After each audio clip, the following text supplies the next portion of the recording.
Vamos a finalizar con la conferencia que todos los años, al acabar este encuentro de la Universidad de Otoño, se celebra y lo dejamos para el último momento. ¿Acaso algo de calidad que nos interesa a todos?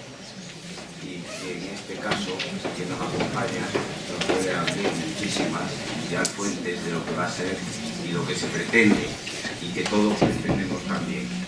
La Junta de Gobierno del Colegio Oficial de Doctores y Licenciados de Letra, en Junta de Gobierno allá por abril decidimos por unanimidad en la Junta de Gobierno invitar a don Alejandro Tiana Ferrer a dar la conferencia de clausura de este año.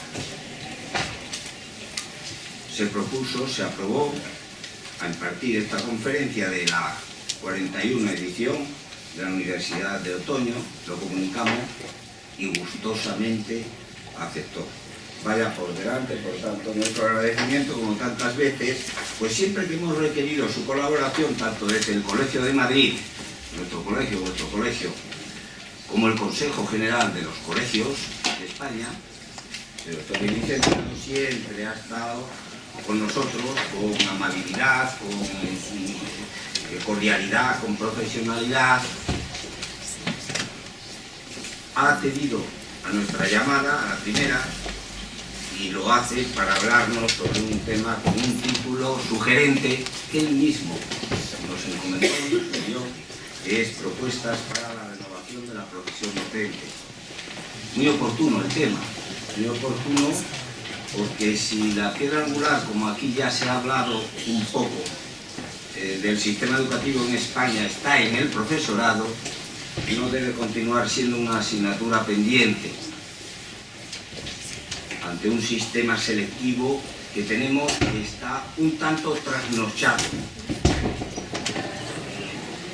como es el actual en estos momentos, y en el que la presencia, lo puedo decir por experiencia, de 3 horas de un opositor ante el tribunal garantice o siga garantizando la cualificación y la competencia profesional que se va a desarrollar durante 35 o 40 años. Vemos que está un poco trasnochada y es un poco pobre, y habrá que decidir ya otro sistema de selección del profesorado, porque la profesión del profesor, de docente, es la más importante para un país. Pues quien mejor nos puede hablar sobre ello es Alejandro Tiana. Gracias otra vez por su formación académica, licenciado y doctor en Filosofía y Letra en este edificio. 2 años nos llevamos, que aquí estuvimos, cuando era la Facultad de Pedagogía. Aquí en esta universidad perteneciente, en esta facultad perteneciente a la Complutense ya allá por 1974.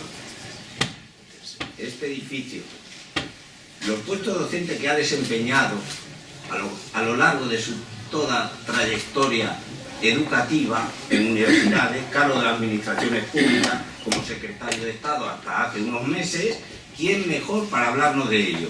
Por tanto, sobran todas mis palabras y le damos la palabra a Alejandro. Muchísimas gracias una vez más. Muchísimas gracias, Darío. La verdad es que es una satisfacción volver por aquí, lo comentábamos antes. Aquí pasé yo 3 años de mi vida estudiando, porque los 2 primeros de comunes los hacíamos en la filosofía, en el edificio de arriba, y aquí pasé 3 años de mi vida, cuando todavía educación, ciencias de la educación estaba aquí, y luego, como tengo muchos colegas de historia, sobre todo historia contemporánea, sigo viniendo más raramente, pero algunas actividades de la Facultad de Historia, y es como digo, es una satisfacción estar aquí. Y tengo que agradecer muy sinceramente al Colegio de Doctores y Licenciados, al Colegio Oficial de Docentes, la invitación para estar. He estado varias veces ya en esta Universidad de Otoño, a veces en la mesa, en la inauguración, a veces interviniendo de una manera o de otra, y para mí es una actividad muy grata.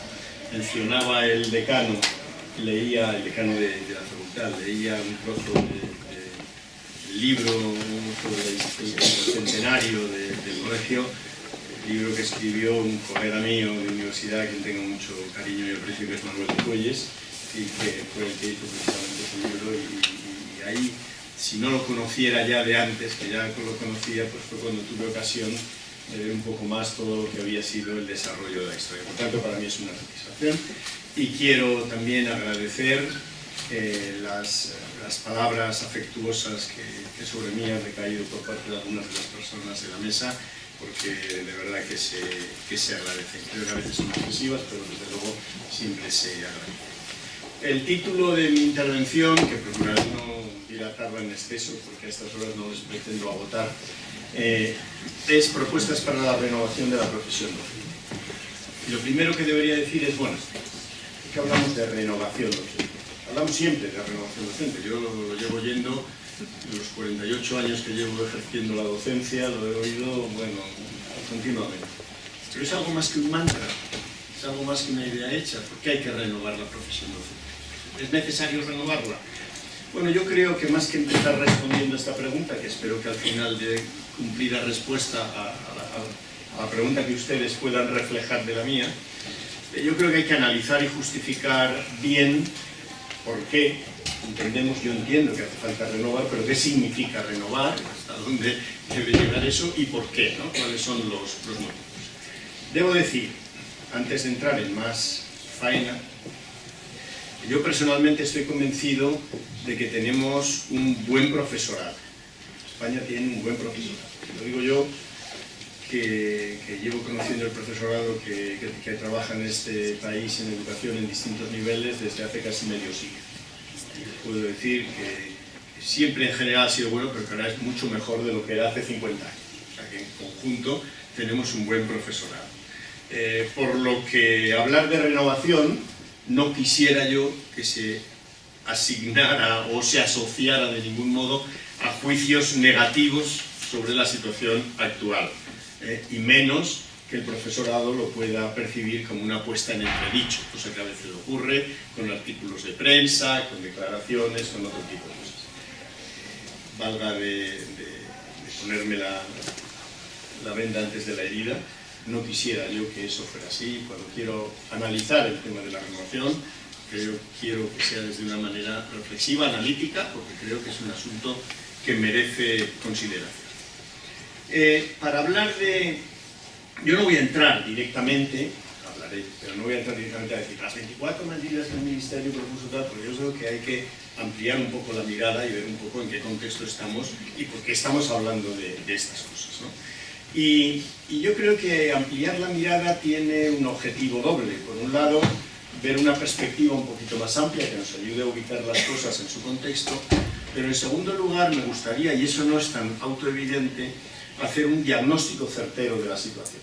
Yo les voy a transmitir lo que creo que es mi diagnóstico, ustedes luego me dirán si concuerdan o no, si están parcialmente de acuerdo o en desacuerdo total o en acuerdo bastante completo. Pero yo creo que hay que hacer un diagnóstico certero. Dicho sea de paso, creo que uno de los problemas del debate educativo muchas veces es que empezamos a hablar sin diagnosticar bien la situación de la que estamos hablando y sin ponernos de acuerdo en qué es lo que no funciona, qué es lo que funciona, porque sin eso dar respuesta a cómo debiera funcionar es mucho más complicado y yo pretendo ir en esa... Así que, hablando de ese diagnóstico, me voy a centrar en dos cuestiones fundamentales. No digo no voy a llevar mucho tiempo, pero sí quiero señalar dos cuestiones. Una es lo que son los retos y desafíos que tiene nuestro sistema educativo en la actualidad, y otra es la situación del profesorado, del profesorado que estamos hablando. Los retos y desafíos del sistema educativo en España son muchos y son importantes. Yo no creo que se pueda decir, como decía el decano del colegio, que España vive una situación de caos educativo. Muchas veces se oye y se lee y se explica. No es verdad, no es verdad. Yo creo que hay que situar las cosas en su justo término. Creo que España es un país no porque lo diga Alejandro Chiana, lo dicen informes de la OCDE, lo dice mucha gente que experimentó un progreso decidido en la parte final del siglo XX, hubo una confluencia de varios factores que hicieron que el sistema educativo español diera un salto adelante muy importante. Hay quien le puede parecer insuficiente, que le puede parecer que la dirección no era la correcta, pero yo creo que, como intentaré justificar sin alargarme, creo que es así. Hubo una confluencia de varios fenómenos. A mí me parece que 3 de ellos fueron claves. Y no me voy a extender porque ya me gusta a mí todo esto, pero no tengo ahora el tiempo. Fue la Ley General del 70, una ley compleja, creada con una voluntad y efecto modernizador de la educación española, pero en un régimen, el final del régimen franquista, o sea que todo eso la hizo muy compleja, pero la ley del 70 fue clave. Los pactos de la Moncloa, que fueron los que suministraron al sistema educativo el dinero para modernizar el sistema educativo. Sin ese dinero ya podíamos haber tenido las leyes que eso no iba a ser posible. Y en tercer lugar, la Constitución del 78, con todo lo que significó de reconocimiento del derecho a la educación y todo lo que de ahí vino después. Y eso nos permitió universalizar la educación básica. En España se implantó legalmente la obligatoriedad escolar en la Ley Moyano en el año 1857, de 6 a 9 años, luego se extendió hasta los 12, luego se extendió hasta los 14, y conseguimos realmente tener escolarizados a los que la ley de ese momento decía que había que tener escolarizados aproximadamente en el curso 1984-85.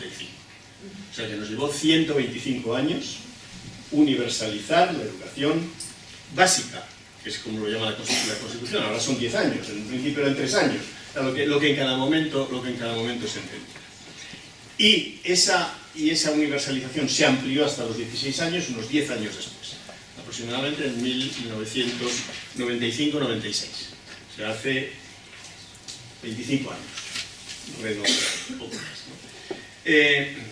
Y hoy en día los indicadores educativos son comparables a los de nuestro entorno, los principales que se manejan: la esperanza de vida escolar, la proporción de docentes por estudiantes, la libertad de la educación, el acceso a la educación secundaria, la educación superior, a la educación infantil, etc. Si uno ve los indicadores internacionales, los españoles están por ahí, en unos un poco mejor, en otros un poco peor, pero están más o menos en situación equivalente a los países europeos, que son los países desarrollados.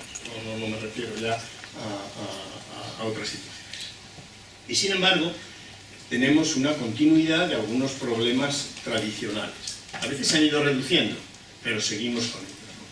Y yo señalaría varios que a mí me parece que son muy importantes. No me voy a extender en su análisis, porque están muy mencionados, pero es que a mí me parece que hay que atraer la atención sobre ellos. En primer lugar, el abandono escolar temprano, por lo que significa gente que sigue insuficientemente estudios y que por tanto está en una situación más desfavorecida para hacer frente a los cambios que hoy en día se están produciendo, etc.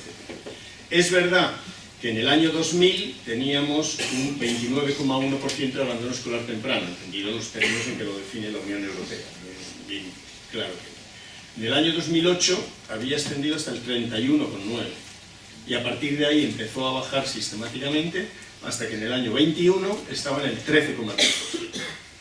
O sea, que se ha disminuido muy drásticamente, pero todavía sigue siendo el segundo más alto de la Unión Europea. Lo que quiere decir que, bien, hemos hecho avances, pero nos falta progreso.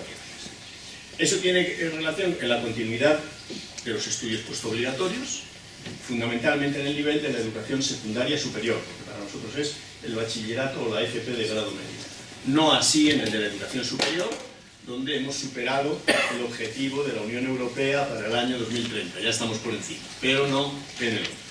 El problema fundamental que tenemos es que entre 20 y 24 años, los jóvenes que tienen un título de bachillerato, FP de grado medio o equivalente, en el año 20 eran del 75,9%, mientras que en la Unión Europea estaba en el 84,3%, o sea, 9 puntos más alta. Y eso se ha debido fundamentalmente, asunto interesantísimo, pero del que no voy a hablar hoy prácticamente, a un déficit en la formación profesional.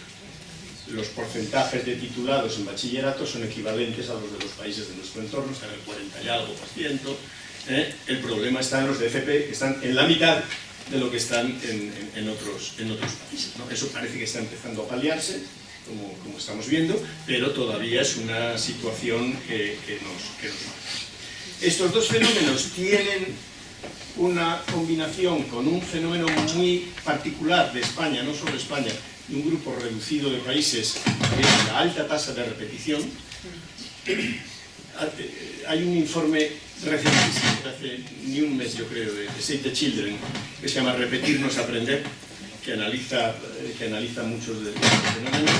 Yo sé que esto incluso en el campo docente, en el mundo docente, genera mucho debate, y que hay quien piensa que el impedir repetir es eliminar armas al profesorado para poder mejorar el sistema. Si la repetición fuera la solución, deberíamos estar en el mejor de los mundos posibles, porque en España se repite, y vaya si se repite, el triple que en los países de nuestro entorno.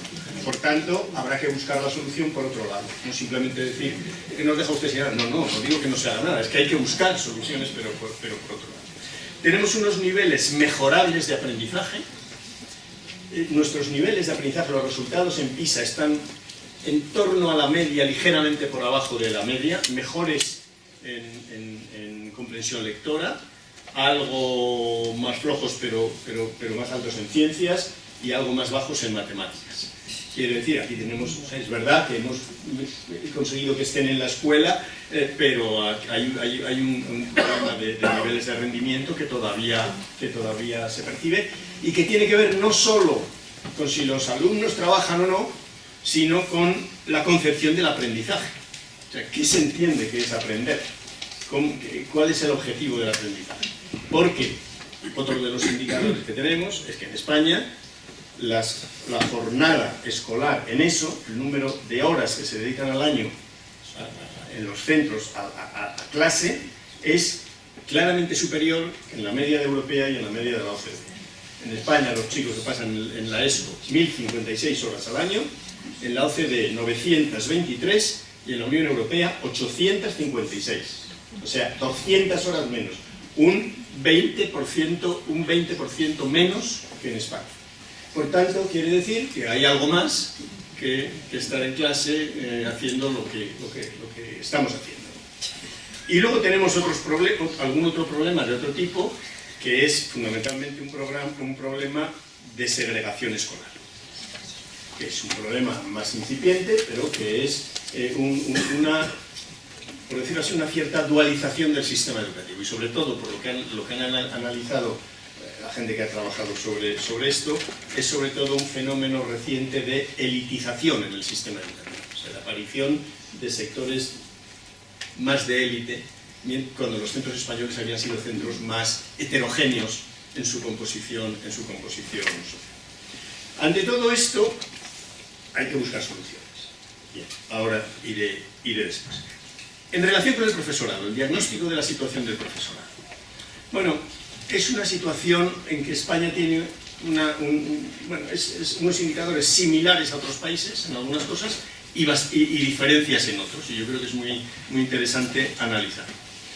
En el número, la ratio docentes por estudiantes, al revés, estudiantes por docente, España tiene un número equiparable al de otros países. En educación primaria tenemos 14 estudiantes por docente, en la OCDE 15 y en la Unión Europea de 22, 13.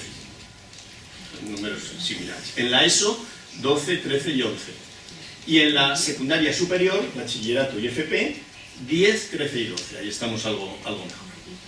Y sin embargo, en los tamaños de las clases, estamos por el estilo, pero en secundaria estamos por encima de la OCDE y de Europa. Quiere decir, en España son 25 alumnos de promedio por aula, en la OCDE 23 y en la Unión Europea 21. Lo que quiere decir que tenemos prácticamente el mismo número de profesores por alumno, pero en cambio los alumnos más integrados en clase. O sea que aquí tenemos un problema de organización de nuestras escuelas y de organización del tiempo escolar, que significa que cuando hablamos de ratios, de disminución de la ratio en el aula, Bueno, es que tenemos docentes para poder tener menos alumnos por docente. Lo que pasa es que hay que organizarse de otra manera, no simplemente agrupándolos en clases en números más grandes y dándolos. Y además, y esto es muy importante señalarlo, las cifras son bastante más elevadas en España en la enseñanza privada y concertada que en la pública. Lo que quiere decir que en la pública estamos mejor que en los países europeos y los países de la OCDE. Y en la privada, claramente peor.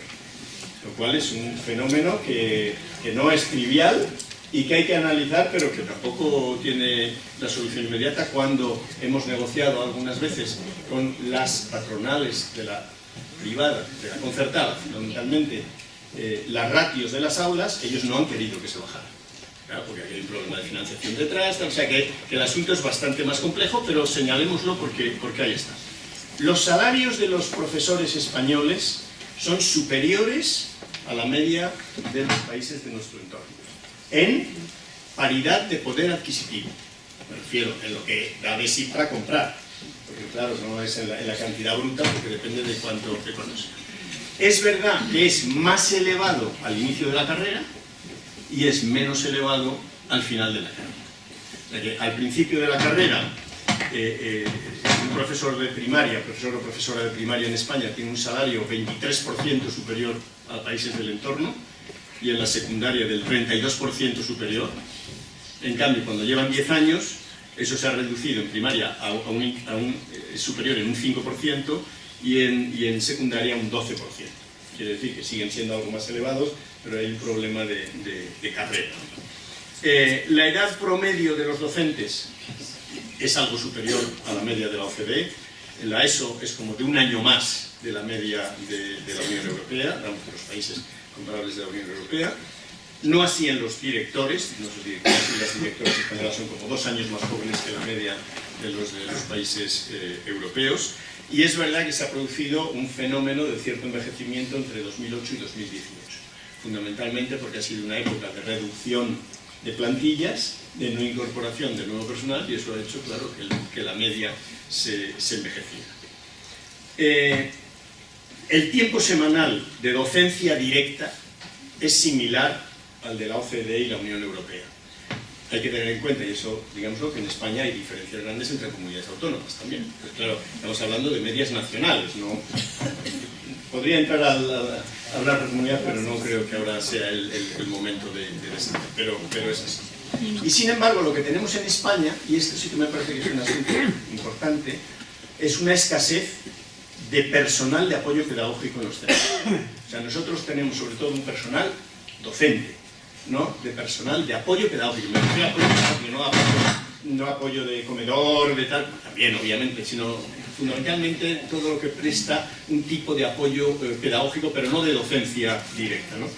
Hay 20 docentes por cada persona de apoyo pedagógico en España, 16 en la Unión Europea y 12 en la OCDE.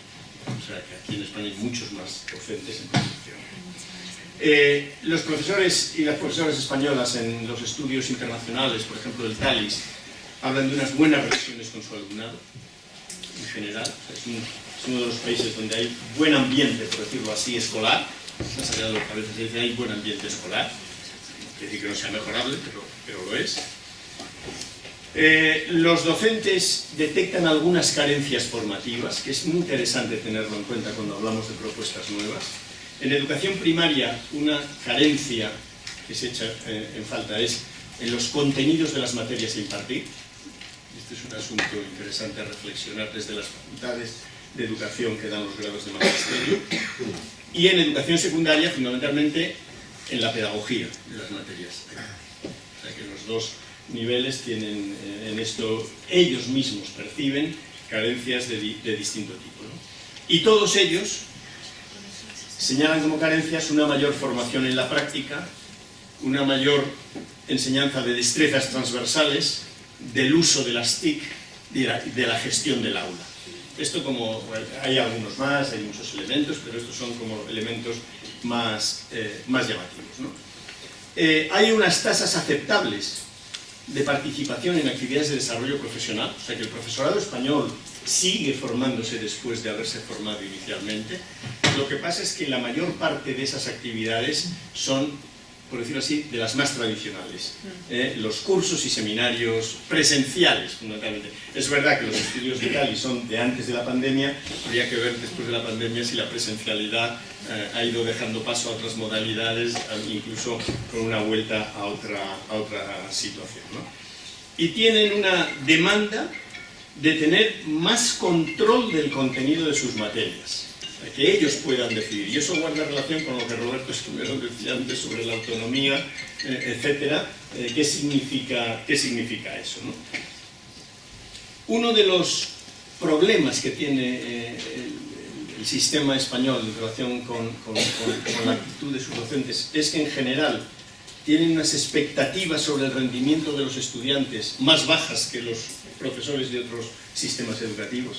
O sea, los profesores españoles creen en menor medida que sus alumnos pueden tener éxito, y eso es muy importante, sobre todo esto es apreciable en la educación secundaria obligatoria pública, fundamentalmente.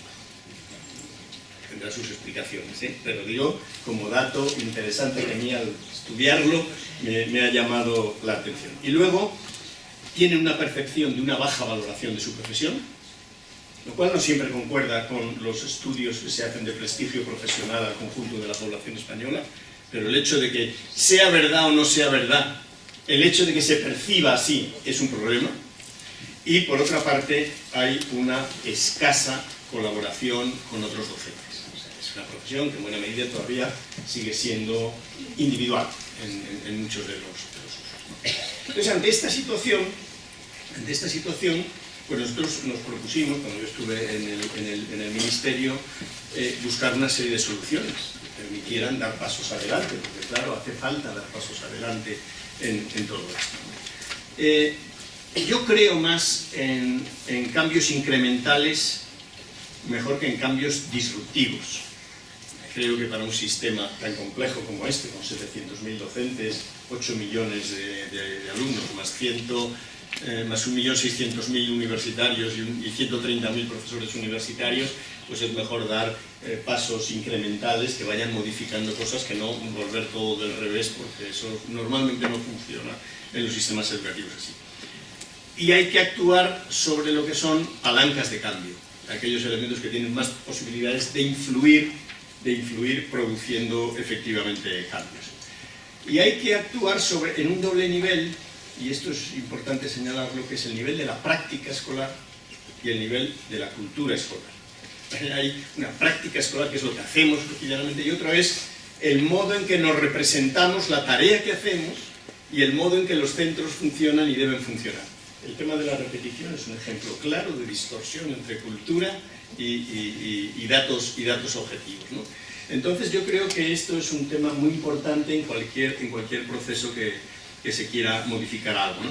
Y por último, adoptar enfoques sistémicos de conjunto, no parciales. Creo que uno de los problemas que tenemos es que cuando hemos afrontado, por ejemplo, las cuestiones docentes, las hemos afrontado como separadas de otras cosas, y yo creo que tienen que estar vistas más en conjunto. Entonces, dentro de esto hemos ido intentando actuar en tres líneas, ¿no? Las dos primeras las mencionaré mucho más brevemente, y luego ya me dedico ya a todo lo que queda hablar más de medidas de profesorado, pero en conexión con lo anterior. En primer lugar, un conjunto de medidas ligadas a lo que es la concepción de la enseñanza y el aprendizaje. El propósito de cambio que lleva asociado la LOMLOE es, en primer lugar, una modernización del currículo, de aquello que se enseña y se aprende, ¿no? Y en una línea que no es nueva, que es un enfoque más competencial, que yo creo que hay que entender bien, porque muchas veces se hacen unas caricaturas que son, digamos, uno las ve y parece que no tiene sentido. No, es que quieren quitar los contenidos y solo cultivar las emociones. Hombre, por favor, en fin, no sé, a los que nos achaquen eso a personas concretas nos están insultando gravemente, y los que se lo crean que eso es así, pues bueno, eso se soluciona leyendo y instruyéndose un poquito.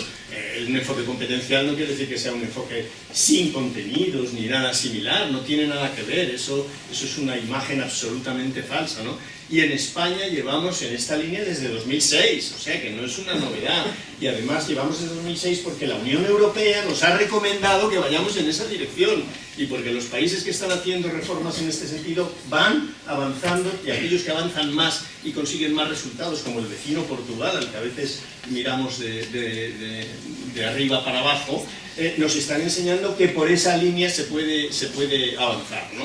Entonces, yo creo que esto es una cuestión que hace falta hacerla y que evidentemente lo que obliga es a cambiar muchas otras cosas, ¿no? Porque, por ejemplo, obliga a cambiar el concepto de repetición frente a uno de prevención y recuperación.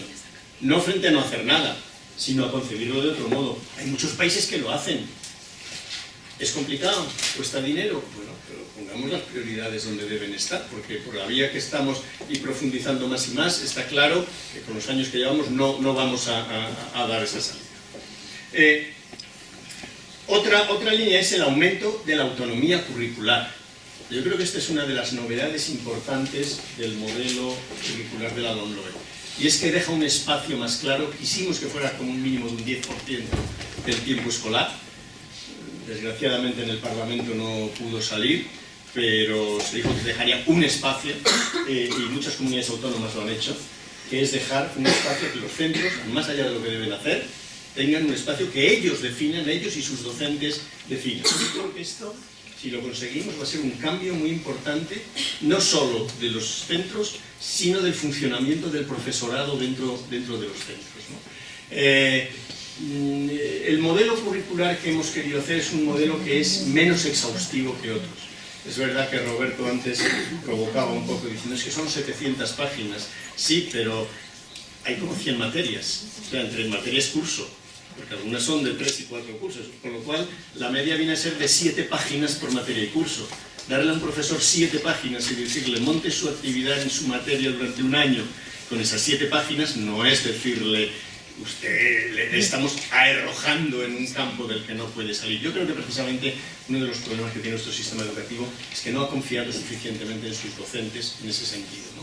Y yo creo que, desgraciadamente, debo decirlo, algunas de las comunidades autónomas no se lo han acabado de creer y han hecho unos desarrollos curriculares muchísimo más extensos y cerrados de lo que se hizo desde el Ministerio. Bueno, yo creo que en esto aprenderemos todos, iremos avanzando y ahí seguramente pues iremos dando pasos. El segundo bloque de cuestiones que hemos intentado cambiar es el impulso de una nueva organización escolar. Y yo vuelvo a insistir en la autonomía, antes hablaba solo de la curricular, pero en general de los centros docentes, y otro aspecto que me parece a mí fundamental es el impulso a la coordinación docente. Esto sé que es un tema que ha generado muchísimo debate. No, claro, es que entonces deja usted la repetición o el título a la decisión de los docentes. No me dice con cuántos suspensos se debe hacer, con cuántos tal. Oiga, lo estamos diciendo que son los docentes, que son los que conocen, los que deben hacerlo y ponerse de acuerdo. ¿Que eso obliga a actuar de nuevas maneras? Por supuesto. ¿Que eso crea algunas inseguridades? Por supuesto. ¿Que los docentes pedimos autonomía y libertad de cátedra y que a la hora de la verdad preferimos que nos lo den todo muy cerradito para que no tengamos otros conflictos? También es cierto. Entonces yo creo que estas son cosas que tenemos que aprender. Y o nuestro sistema educativo avanza en esa dirección, o bueno, seguiremos haciendo lo mismo de siempre, con un nivel aceptable, pero no conseguiremos avanzar hasta donde debemos, ¿no? Y hay otro elemento que a mí me parece que es muy importante, y la ley también lo impulsa, que es el impulso a la innovación. Y antes se mencionaba aquí como hay muchísimos centros que están haciendo grandes cosas, Roberto lo decía antes, y que realmente lo que la ley quiere es dar pie a que se puedan, obviamente no hacer cada uno de su capa un sallo como quiera, pero que se puedan poner en marcha mecanismos de innovación. Y con todo esto llegamos ya a la parte nuclear del profesorado y de la profesión docente, ¿no? ¿Por qué me he extendido en eso anterior? Hombre, porque creo que es muy importante que cuando hablemos de la profesión docente es la profesión docente para eso, la profesión docente para conseguir aquello que queremos. Podemos diferir en algunos elementos del diagnóstico. Podemos decir que le daremos más importancia a esto que a aquello. Pero yo creo que todos estaremos de acuerdo en que los grandes desafíos que tiene nuestro sistema son los que yo mencionaba, más o menos, y que tenemos que actuar en esa dirección. Yo creo que el modelo que hemos presentado es un modelo coherente. Sé que es un modelo complejo porque no pretende decir al profesorado haga las cosas de otra manera, sino cambiemos nuestro modo de actuar respetando lo que usted sabe y valorando lo que usted sabe. Y lo que usted sabe es lo fundamental. Y si yo me inventara que el profesor debe hacer otras cosas, estaría haciéndolo muy mal, porque estaría desaprovechando todas las posibilidades que ese profesorado ha desarrollado a lo largo de su vida profesional, larga o corta. Pero es verdad que hace falta que en algunas cosas cambiemos culturas arraigadas que no siempre son fáciles de cambiar. Pero si no lo intentamos no lo vamos a hacer. Y desde luego, para hacer una ley que vuelva a insistir en lo mismo que todas las anteriores y que previsiblemente dará unos resultados similares a las anteriores, y dentro de X años nos volveremos a encontrar diciendo que los retos que tiene España son más o menos los mismos, aunque quizá los hayamos mejorado un poco porque los docentes trabajan muy en serio y los centros lo hacen bien, pero con eso solo no basta. Entonces aquí, desde este punto de vista, yo creo que la cuestión de la profesión docente es una cuestión clara, ¿no? Si uno echa la vista atrás, en las leyes educativas anteriores españolas se ha hecho mucho énfasis en la formación y se ha hecho menos énfasis en otros aspectos de la profesión docente. Creo que esto es una limitación.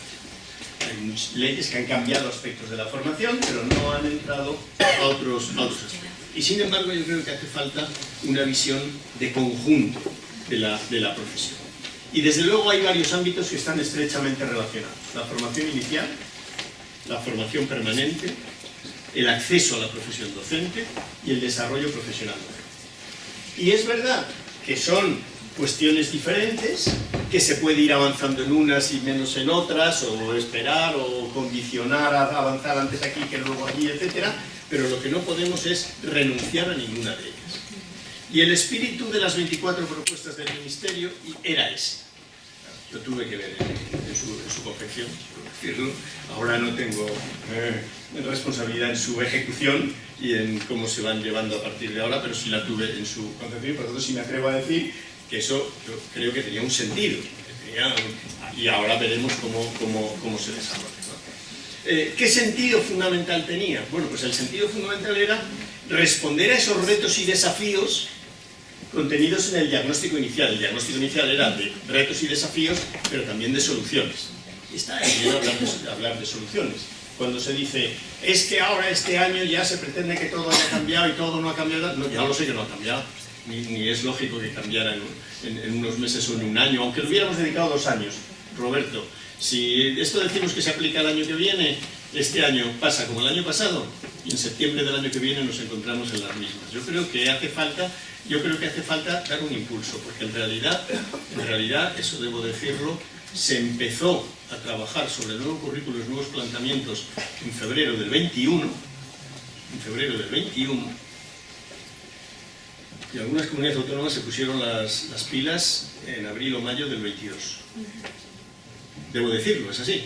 Y algunas comunidades autónomas montaron ya en el 21 equipos de apoyo curricular a las escuelas y han trabajado con las escuelas y con los docentes para hacer nuevos marcos, etc. Y otras no lo han hecho. Y algunas difundieron borradores de sus currículos en el año 21, en el verano o en el otoño del 21, y otras los acaban de hacer públicos si es que lo han terminado de hacer públicos. Entonces, en fin, entiendo todas las quejas que hay y no puedo decir otra cosa, pero también yo creo que es una cuestión de que todos nos tomemos en serio una tarea que no siempre nos la tomamos igual de en serio. Pero en fin, esto vaya así de paso, ¿no? Yo creo que, pero esto sí lo digo, que hay que actuar sobre ese diagnóstico y sobre esos medios que creemos que pueden ayudar. Y a partir de ahí, lo que debemos hacer es debatir, promover acuerdos. Ya sé que no son fáciles, pero hombre, en algunas cosas tampoco son tan difíciles. Y entonces, por tanto, yo creo que esto hay que hacer así. Y yo creo que hay que evitar en esto, no sé si sea una quimera, pero es la polarización de la discusión que generalmente no conduce a muchas cosas, ¿no?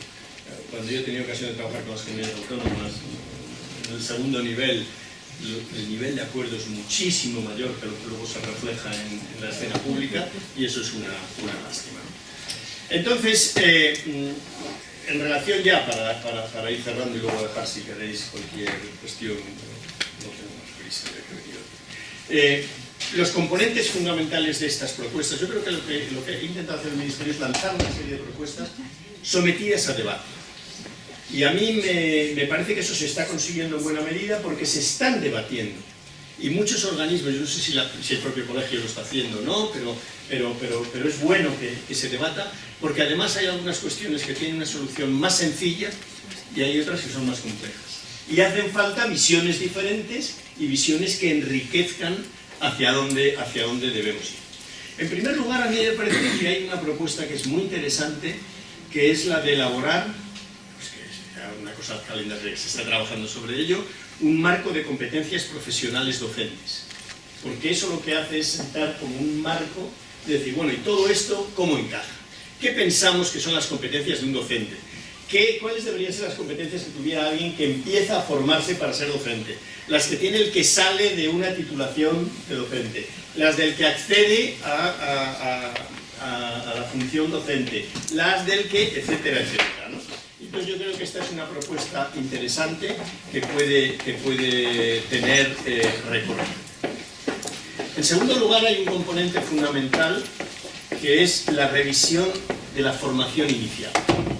Yo creo que este es un tema muy interesante. El documento del Ministerio creo que analiza además la situación actual y a mí me parece que está bastante bien en ese sentido y que tiene varios componentes. En primer lugar, revisar el acceso al grado y al máster con una doble finalidad: seleccionar a los mejores candidatos y adecuar su perfil de entrada, seleccionar de acuerdo con el perfil de entrada que debiera tener quien se vaya a dedicar a la docencia, de tal manera que tenga las mejores expectativas de éxito profesional en su itinerario, ¿no? Y aquí tenemos dos tipos de problemas distintos con los grados de magisterio y con el máster de secundaria. Yo no voy a entrar a fondo en todo, es interesante, pero a mí me preocupa especialmente el máster de secundaria. Me parece especialmente complejo. Yo creo que los títulos de magisterio los hace gente que ya desde el inicio sabe que va a ser maestro o maestra, y yo creo que es un problema de cómo las universidades lo organizan, cómo se articula bien, cómo se hace en conexión con las comunidades autónomas para que el proceso de formación se haga no de cualquier manera, sino en centros que están preparados, con prácticas, etcétera, tal. Yo creo que es distinto, pero la cuestión de la formación inicial en el máster es bastante más compleja. Es muy difícil cambiar el sistema que España tiene. Se intentó cuando cambiaron los títulos universitarios después de la aprobación de la LRU. Hubo un comité, el comité 15, que hizo una propuesta de desdoblar las titulaciones y hacer una de licenciado en matemáticas y licenciado en docencia de las matemáticas, o sea, profesor de matemáticas, un historiador y un profesor de historia, etcétera. Hay países que lo tienen, o sea que no es, pero en España eso no responde a nuestra tradición, y recibió, aunque se aprobó en primera fase, los rectores dijeron que ni hablar, que eso no podía ser, ¿no? Y entonces esa es una vía que yo creo que, aunque tuviera para algunos algún sentido, es una vía muy cerrada. No veo que hoy haya condiciones para hacerlo. Entonces eso significa que debemos hacer una formación de profesorado de secundaria que es precisamente, por decirlo así, la inversa del MIR, del MIR sanitario. El MIR tiene una formación general y se especializa en la práctica en un centro formativo, y nuestros docentes de secundaria tienen una formación específica al inicio y luego tienen una formación general al final y bastante más corta, ¿no? Entonces, claro, aquí hay una dificultad que no tiene fácil salida. ¿Qué es lo que propone el Ministerio? Propone varias cosas. En primer lugar, reforzar la formación en la práctica. Puede ser una solución. Incluso las universidades, el decreto que regula las universidades acepta que pueda haber titulaciones que tengan carácter dual, como el caso de la formación profesional. Algunas universidades lo están haciendo, la UOL lo está desarrollando en campos muy diversos. Bueno, podría ser el pensar que algunas de estas formaciones, como la del máster de secundaria, es una formación de carácter dual, que por tanto no fuera solo una cosa que se hace en el centro y unas prácticas allí, sino que se hace a caballo entre el centro educativo y el centro formativo universitario. Hay, por supuesto, que revisar los planes de estudio y revisar cuál es el acceso. Y hay una cuestión que a mí es casi de las que más me preocupa, y yo les brindo que piensen sobre ello, porque creo que es de los temas que vamos a tener más complejos, que es el tema de la articulación de los grados iniciales, los másteres y las especialidades docentes. Aquí tenemos varios problemas serios.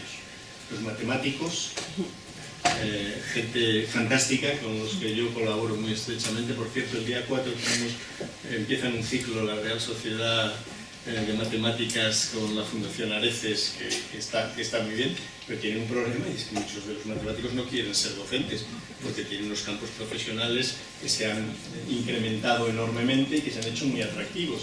Y entonces la mayoría de los que acceden para ser profesores de matemáticas son profesores de otras ramas científicas, son biólogos, geólogos, químicos, etc.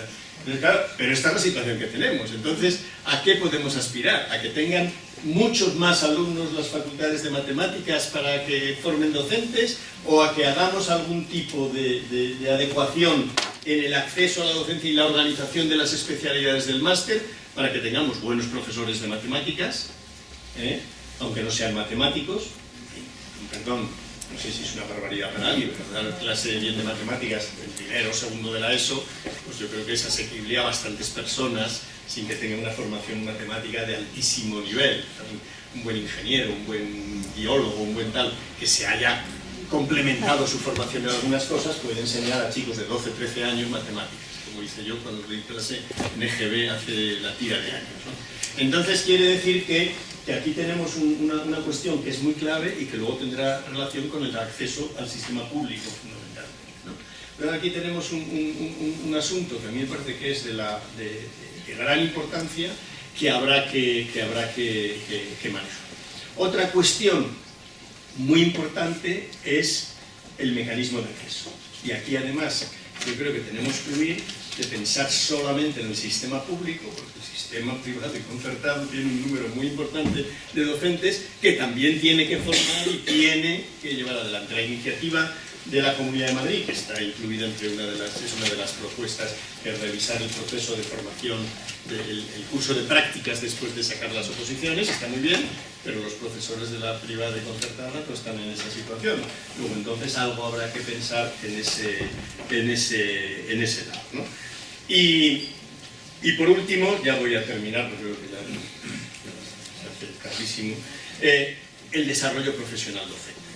Yo creo que aquí nos hace falta en España una cierta reflexión. Es verdad que en el año 2007 se estuvo negociando un estatuto docente que estuvo a punto de aprobarse, pero finalmente no llegó.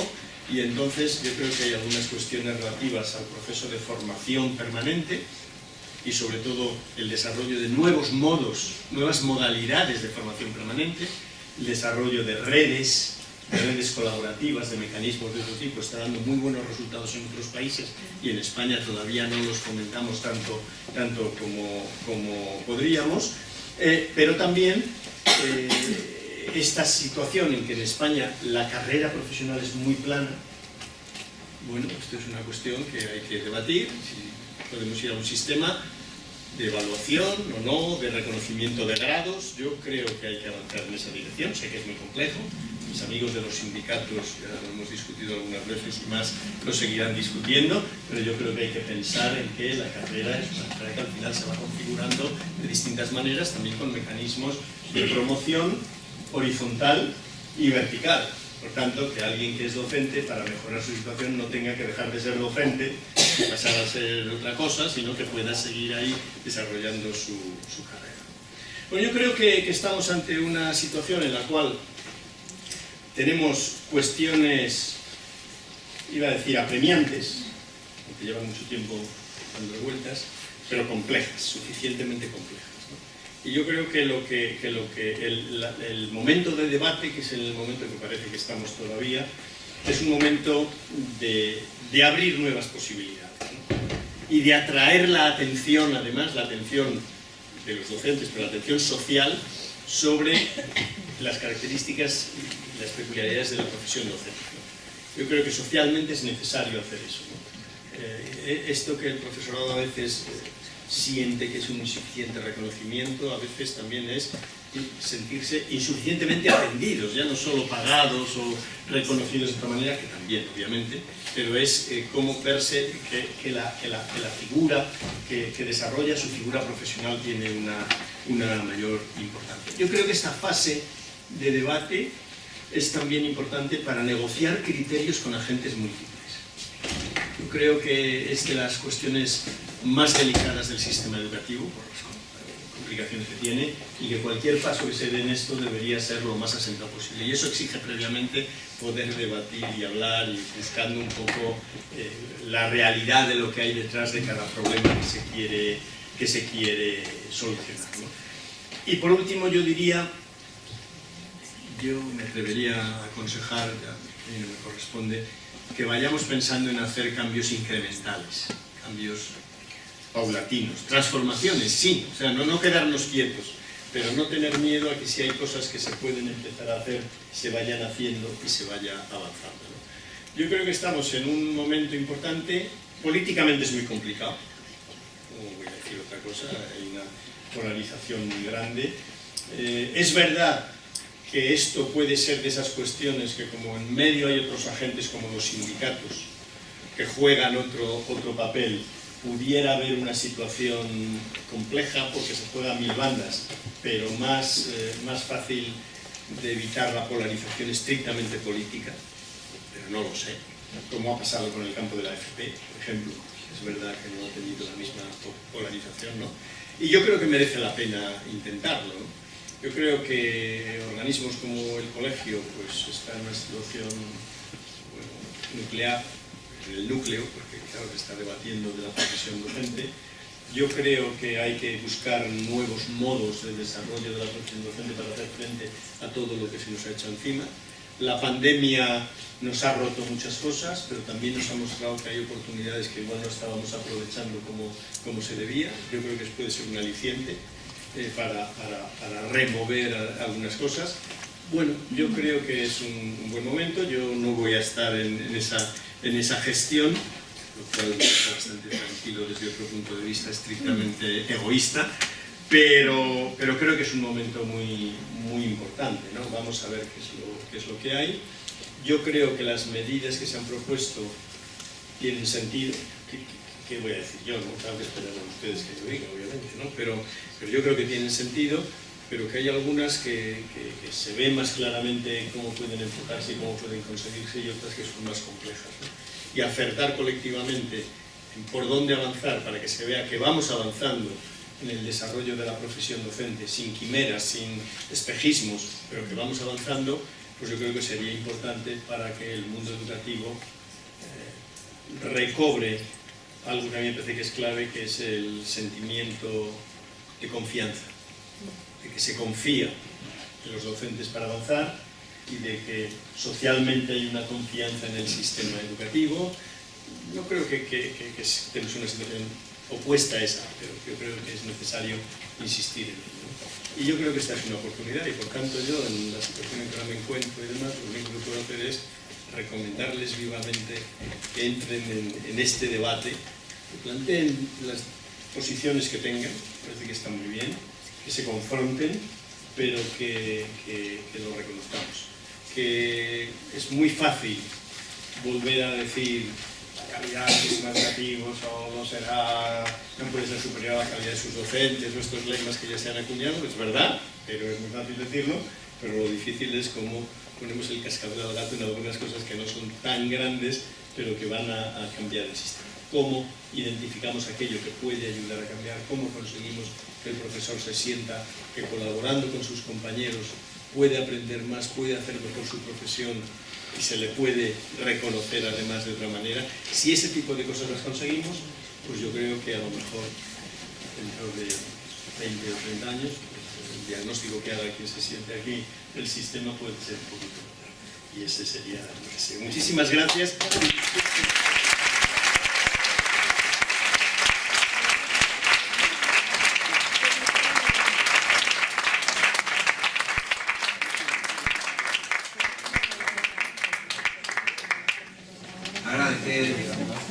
si hay alguna pregunta, no sé si la hora ya es prudente como para no seguir.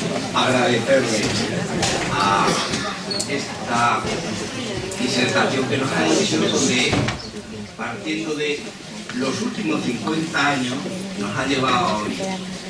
La educación siempre está en prueba para ir avanzando y ir mejorando.